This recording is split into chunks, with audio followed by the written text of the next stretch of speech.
iBoss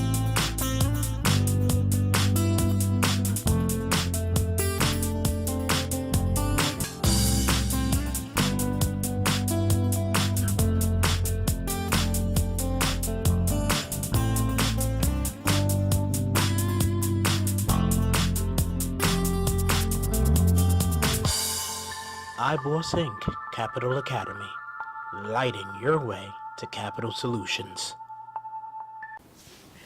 Welcome back to another episode of Capital Academy, where we expand the conversation with entrepreneurs, investors, and service providers that support what it is that they do. iBoss Capital Academy is really all about helping entrepreneurs to understand best practices and the how-tos as they're connecting with the ecosystem of investors so that they can raise the capital they need for their enterprises. And on today's segment of Capital Academy, we have Travis Smith Jr. and we have John Marshall of Ace Gnosis, who are going to help us to expand the conversation relative to joint venturing and what that could look like for an entrepreneur. So before we begin, John, please introduce the audience to yourself, who you are, what you do, and you have all of 30 seconds to do that. Hi, my name is John Marshall. I am a organizational business strategist with Ace Gnosis Consulting out of Columbia, Maryland. Thank you. And Travis, please fill us in on who you are. So I'm Travis Smith. I'm the founder of Act Boom, 24/7 digital television network. Fabulous. And so I wanted to have this conversation as it relates to joint ventures. A lot of times early stage startup companies may or may not understand how valuable joint ventures could be to a business, and especially early stage when you know how to create those relationships. And so, Travis, I'm going to start with you in asking, because I know you're currently working with a few JVs. Yes. So I'm going to ask you in starting out, how did you determine, what are some of the determining factors as you looked at companies or individuals to start thinking about how you might do a joint venture with them? I mean, we have three primarily, and I think one of them determined me, which was because they are an industry leader. They've been in the film and television industry for over 40 years. Wow. So when they were exposed to the capabilities of the platform, the first thing they said, without a doubt, was, okay, I need to be a part, and I need to connect with you, and let's look at what that means, and also kind of help get some guidance as we work that way. The other two were based off of more relationships. Folks that had known me for years, actually growing up as a kid, and they were watching the progression, and then we kind of tied in a chat about how do we now leverage what they've done over the years, and we gave the advice on how to now monetize some of their craft. Okay. So we actually kind of experienced in both. One was where we presented the product to a person who's been living in the space. Right. And then the other was someone that actually had known for over the years, relationship-wise, that kind of led it to the discussion. And but the value of it is, for both of us in our case, one being Stephen Ford, one being in that case Peter Anthony Andrews, who are both industry guys, giving us validation to the product that we have as a new guy in the space or new team or what is it? And if it is good, then somebody who's in it already should be able to say, okay, this works for me. And then also kind of leaning on some of their experience because there should be something that comes out of that joint venture. In our case, for both of them, they've done several years in industry for the broadcast and television and music. So because of their years, it gives us that kind of tie-in. And I think that's probably for us, that's a major win. But for us, and right in the email, he said, well, I thank you because of your technical capabilities. Right. So which is a space that they don't have in-house. So the marriage between the two kind of helps both of us as we kind of press forward. Gotcha. John, I know you worked with a lot of Fortune 500 companies as well as you've worked with the smaller enterprises. In the space you're from, I believe JVs wound up being a big part of that. Can you sort of relay the value that the bigger companies, those Fortune 500s, how they view smaller companies when they have significant joint venture partners? You asked a very good question, because going into a joint venture is a very serious consideration, and you see a lot of major corporations somewhat want to go into it to enhance their own, market share, but at the same time, you want to look at the fact of how that corporation is going to benefit you. And you mentioned it just a little. The thing that happens here is how do corporations view the small business in a JV, and whether or not the experience that they have on their side as a large corporation will overwhelm the small business. And a lot of times that happens. And they'll put so much into the joint venture, but then you go back and look at the definition of a joint venture and how that joint venture is in fact constructed. If it's 50-50, 60-40, whether or not it's under a small business auspices. And so you kind of look at it and who's going to be the controlling entity. Then the other thing, if it's a joint venture where you don't develop a separate company, a joint venture for the purpose of this, and then you do maybe an LLC, and then you share the responsibilities of how you're going to do it. So it's good, but you have to be extremely cautious as a small business of what you're getting into, because I would assume that a percentage of large businesses, not that they're Goliath, but they look at, if I enhance your business, then I own your business. Right. Okay, so it's almost like you have to tread very carefully in the development, and you have to understand how long that joint venture is going to last, what are the outcomes of the joint venture, and how do we terminate this at the end. And do we, in fact, what do we have rights to if we're manufacturing or we're producing something? Who has the rights to the data, or who has the rights to the end product? And so that's something you basically have to go back and consider. So. I think for you, at least one of them, and I do want to be mindful of any confidential information. So please, if certain things you can't answer, please don't. But let us know. One of the new relationships that have been brought to the table for you is really significant, considering you've stepped into this internet TV space, and here is this veteran from the TV space. So can you sort of speak about that relationship? It's one you kind of mentioned, but I think people need to understand what has really come to the forefront for ACTBOOM. For us, it's quite a blessing. So we say it's a heaven sent, because really, in reality, the hope was, I'm big on mentorship and tying the folks and elders, et cetera. And really, what happened was this gentleman here really has done. He's done he's done 40-some years plus. Named Peter Anthony Andrews, which that's fine. And what's happened is because of his history of being the first African American to greenlight a motion picture film in history, to be a senior. Talk about that. Some people don't understand so that. in the television, where he comes from, what he's done. So in the television industry, you films like Columbo, Little House on the Prairie, a movie called Glory. Hogan's Heroes. So you had this whole line of television, who this person was one of the folks that were actually a senior VP of programming for NBC. At some point, the Columbia Pictures, he was a senior exec. So for us, now that he's in essence retired, but more so launched his own private organization, Paco Entertainment. Really for us, it created a wonderful opportunity, just the learning itself.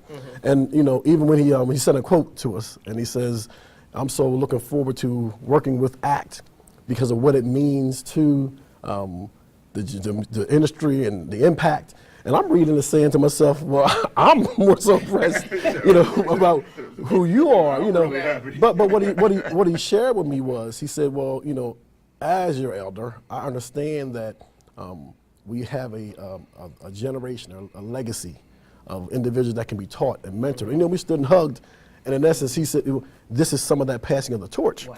And the beauty of it is that I understand where technology is, where it's going, but I don't do it. Right. So you're giving me something that it's another zest around in the space. And fortunately, there are several projects, that we can't discuss, but several projects that we've already chatted about that we're going to co-exec produce, Boom and his organization. So really the goal of it really is to handhold in this process and give to his organization what we have from a technical standpoint. And then really what he calls it is from the industry is a distribution platform. Because the one thing that many people don't have or they lack is how do I get it out to the world? Exactly. And since we provide or actually filled that gap, he says that is the thing you hang yourself on. Right. That this is what you have that many may not. And they talk about it in some more, but what ours is even the background, because within our team, we have individuals that do the IT piece and the technology piece with over 20 years experience, broadcasting and marketing, et cetera. So marrying that to what he has of even the understanding of how to do the advertisement sales from the traditional standpoint of how it was. And now we're actually doing an analysis, cross-analysis to how we're doing it now So with you're the doing followers. digital advertising. Digital as opposed to advertising. Paper advertising. Paper to advertising. Yeah. So now the beauty of it is we're having these conversations around, well, $20,000 per advertiser to do a sitcom, yada, yada, yada. Right. And I'm throwing and saying, well, actually, if we take the 200,000 followers and measure the same, and then we approach this clients, which he already has access to. He said, no, we don't call them. We're going to reach out to the advertising firms. And they're going to do all the work, give us all that analytics. So now we have I'm big on this whole round group, the team of representatives of different ages that can say, okay, this is how we move the ball forward. Right. So I think for us, it really gives us that key element of saying, okay, now you have the missing component, which is that tenure where somebody comes in and says, okay, why do you think you can achieve this? And then you have a person that says, well, I'm not telling you, I'm not saying it. Right. I have the proof of concept, and I've done it all my life. Right. So that gives us that the validation of this one for us. So rather exciting. Let me ask a question would be, do you consider that a joint venture or a partnership in the way that you have it integrated? Because, joint venture is somewhat different.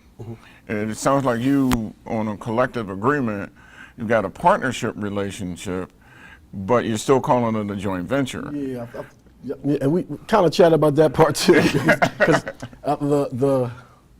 I think visually it was a joint venture that was coming together on paper. Yeah. But in reality, because of what it's become, it's behaving more of a partnership. A partnership, yeah. And not the traditional. And that's one of the areas where it's really kind of unique, because sometimes it starts out that way. So you're following a path that is not, foreign to some people. Gotcha. Yep. Okay, so you're going down hey, we're going to do a JV, we're going to do this. Right. And then all of a sudden you see that the synergies between the two companies. Yeah. Yep. Rather than do a JV, you say, oh, wait a minute, let's go ahead and let's go ahead and integrate your services in, and we'll do a partnership, which in fact may do some revenue sharing and everything else. Although in the joint venture it has the same thing, but you don't have the same entity. Right. You know what I love for them? Being that early stage startup company, just that name, the attention, the traction that your platform is going to receive because of it. So now any of your current channel owners and new ones that you're looking for, why would someone want to have a channel? They'd want to have a channel because eyeballs are coming there. And now, you already had a couple of JVs that are known names. And now you have this huge veteran coming in. Everyone benefits from the additional traction coming in. And that really was the hope, the hope as this growth has been happening, to kind of be able to stair step.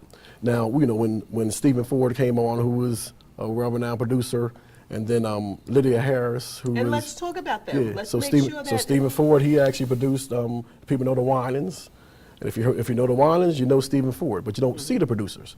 So he's the one responsible for producing with the Winans, along with Richard Smallwood. Even when Kirk Franklin put out his last project, they sent him a project to review it, and he signs off to make sure it speaks to the nation. And actually, he's a consulting producer for Kirk Franklin. So And some of what's going to happen is in his channel, he launched a pay-per-view event called Is Your Music Department Ministry or Misery? So really speaking to how do you produce, how do you teach, et cetera, in the space, and that's what his channel is dedicated to. But then Lydia Harris, she's known as she is the co-founder of Death Row Records. So her husband is Harry O. In essence, right now, in this climate we're in right now, there's the projects with Tupac and TV, a lot of print that's going on right now. So really, her launch of her channel is going to tie into that. She did a book called Married to the Game, which is basically her life and her story. And now what she's basically doing now is packed it up in a book and put it out. And this is this book articulated through video. She had it done as a DVD, and now we're downloading on the ACT Boom. So it's her first time having a download is via our platform. So we were excited about having those items in addition to the others. Well, I was going to say, there's let's a lot not of forget. there's a lot of folks. I heard you have this iBoss Inc. TV. iBoss Inc. I mean, that's huge. Phenomenal platform. Because our whole thing around having this type of network is we call it an educational economic development ecosystem, which is important because that means that always teach. Right. The one thing I've ran into in this journey since 2014 was I hit 12 months where elders that I expected, and I shared it with John, I expected elders to teach. To me, it was just a norm. There was a few that did, but there are some that won't. Right. So what I'm hoping I'm doing and challenging my peers who are in the Gen X to say, hey, if you're not teaching, then you're doing it wrong. You're being selfish. Right. So other than that, no one will know Right. how to do a joint venture or how the partnership And that's evolves. why I wanted to talk about this because I think JVs are important. When you have a creative entrepreneur, your peers look at you differently. And I'm telling you from experience, they kind of, oh boy, that guy's kind of weird, you know. Oh, yes. Yeah, because and then They would have called the truck on you. The paddy wagon. I've been there. Some family members said, something's wrong with we Travis. kind of think Travis is not. Oh yes, he's not all there. Yeah. So you begin to look at those kind of things, and you're kind of like going down a path by yourself. Yeah. And when you get there, you turn around because people are always behind you. But you turn around, the distance has grown. Right. You've going that way, and they're still standing in the same way. So, so when you look at that, it's kind of unique on your approach. And I've known a lot of entrepreneurs and successful entrepreneurs, and you're a decision maker. You're a CEO. And a lot of people say, and little smaller companies when they get ready to go in there, well, gee, they're larger than me. And I always go back and say, they get out of the bed the same way you get out of the bed. Exactly. They put on their pants one leg at a time, okay? Unless they're an amputee or something like that. But otherwise, that's it. Right. So the same thought process and what you put in to building your corporation is unique, and is unique in itself. And you're often going to be on the outside. So when you go into joint ventures, you go into partnerships, you've got to be highly critical of who you want to be with. Yeah. And the hard part a lot of people have in joint ventures and partnerships is saying no to a bad deal. Right. Okay. You look at the deal, you do the assessment of it, and if it's a bad deal, it's a bad deal. And you're not gonna make a bad deal get good. Right. It is what it is. And at some point, it is what it is. even in the paperwork, making sure you have an out clause. You gotta have an out. If you do go in, you got to be able to get out. But you have to be able to assess whether you're going to go in a partnership, you're going to go in a joint venture, you're going to kind of do these things by yourself.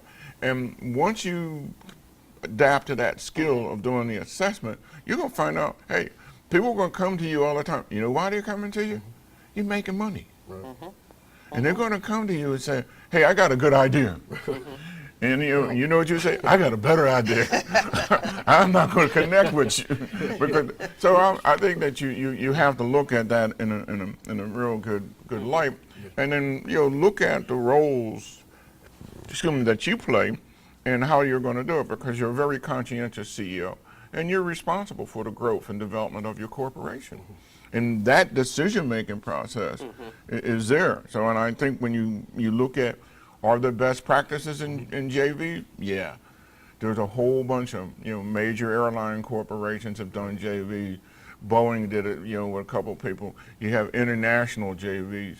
You just have to make sure that you're in fact in control, or that the control has been identified. Right. Yeah, or they control you. Exactly. Right. And I think a lot of, fortunately for me, a lot of my learning on that space came from entertainment, in music, and working with artists. So you understand about owning a master and losing who have lost. Right. So yeah, but so a lot of times what you've experienced over the years can help you in the space. But I think a lot of times we don't lean on it, and the people don't like to ask questions. Right. A lot of people aren't open. A lot of entrepreneurs younger are not open. I'm 45 now. That's not younger, according to my team. But they call me OG. But a lot of people aren't open to to input and critique. Let me just say, because we get in these conversations and we could go on. Get excited, right? Yeah, but we're about to wind down. Let me ask, do you have any question you might want to ask of John, myself, or any comment you just want to put out there as it relates to joint ventures? No, I think the comment would be, I think that these forums are really critical, because a lot of people don't have access to the information, or more so to the people that are willing to share. And that's, a lot of times that's the greater challenge, is how do you find, and my whole thing is, don't find them. Take your time to observe. And in most cases, what you need will come, but you be really, you're so anxious about it, that a lot of times you can walk into that bad scenario because you're trying to make a quick dollar. Right. In reality, that due diligence, listen to mentors and sharing and give feedback. I think that's more of the greater thing for those that are looking to help to even get to the space that I'm at this point, because there's nothing more powerful than wisdom and knowledge. And what you said earlier, wisdom doesn't come to a 16-year-old. Knowledge may come, and I may know things, a 20-year-old or 25, but wisdom comes from the elders. Wisdom comes from age. Time. I'm going to touch that one. And experience. No, but it's a good thing. It's a good it thing. does. Yeah, and I think that's comment-wise. I would have to applaud this type of forum or discussion. I appreciate that. The thing that I add to it, and I'm really glad that we're having a conversation, because it's like Quincy Jones. A lot of the entrepreneurs your age and coming up have ego issues. Okay, and Quincy said, when you want to go in and make the song, We Are the World, leave your ego at the door. Yep. And a lot of times when I go in and do consulting, it takes me sometimes 2 or 3 visits to get that CEO to get rid of his ego. Wash it off. Yeah. Now he called me in and they said, what's your advice? But yet you're going to tell me how my advice should apply. And it's super. So my comment is, whatever I can do for you, you let me know. Okay, and I'm satisfied because I think I can help you in certain ways. I'll give you my phone number. You can shout at me, and in this case, I'm going to tell you it won't cost you anything. Hurry up and get that number. So Travis, thank you so much. Thank you, John. I appreciate it. Yeah, I know. Okay. And thank you for joining us on this episode of Capital Academy. If you liked anything that you heard here today, please share it with those within your in your sphere of influence. Anytime you want to check us out and other episodes that we have and information that we share, please take a look at us at ibossinctv.net. Until next time on Capital Academy, see you then. If you have a pressing question, log on to ibossinc.net and click Send Voicemail. We'll look forward to hearing from you.